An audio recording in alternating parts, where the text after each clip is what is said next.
Hello, ഇന്നൊരു മീൻകറി ആയാലോ? നല്ല പുളിയുള്ള മാങ്ങയൊക്കെ ഇട്ട് വെച്ച ഒരടിപൊളി തൃശ്ശൂർ സ്റ്റൈൽ മീൻകറി. പൊന്നൂസിൻ്റെ കയ്യിലെ മീൻ കണ്ട, അവനാണ് ഇന്നത്തെ താരം.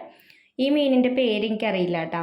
മീൻ കൈ കിട്ടിയത് അമ്മമ്മയുടെ പണി തുടങ്ങി. മീൻ വെട്ടാൻ കുറച്ച് ബുദ്ധിമുട്ടി, കത്തിക്ക് ഇത്തിരി മൂർച്ച കുറവായിരുന്നു. എന്നാൽ എങ്ങനെയൊക്കെയോ വെട്ടിയെടുത്തു. ഇത് വളർത്തു മീനാണ് കേട്ടോ. വളർത്തു മീനുകൾ കറി വെച്ചാൽ സാധാരണ വലിയ ടേസ്റ്റൊന്നും ഉണ്ടാവാറില്ല. പക്ഷെ ഇന്നത്തെ മീൻകറി നല്ല രസമുണ്ടായിരുന്നു. ഇത് നമുക്ക് തൊട്ടു വീട്ടിലുള്ള ചേച്ചി തന്നതാണ് കേട്ടോ.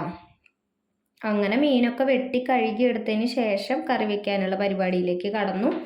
ഇഞ്ചി, പച്ചമുളക്, വേപ്പില, ഉപ്പ് ഇട്ട്, പിന്നെ മാങ്ങ, ചുവന്നുള്ളി പൊടികളായിട്ട് മഞ്ഞൾപ്പൊടി, മുളക് പൊടി, മല്ലിപ്പൊടി ഇട്ട് വെളിച്ചെണ്ണ ഒഴിച്ച് എല്ലാം കൂട്ടി തിരുമ്മി പാകത്തിന് വെള്ളം ഒഴിച്ച് അടുപ്പിൽ കയറ്റി.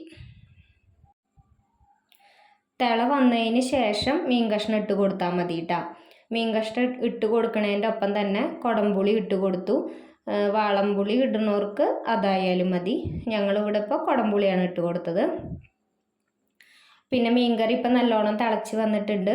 ഞങ്ങളിവിടെ മീൻകറിക്ക് ഉള്ളി കാച്ചി ഒഴിക്കാറുണ്ട്.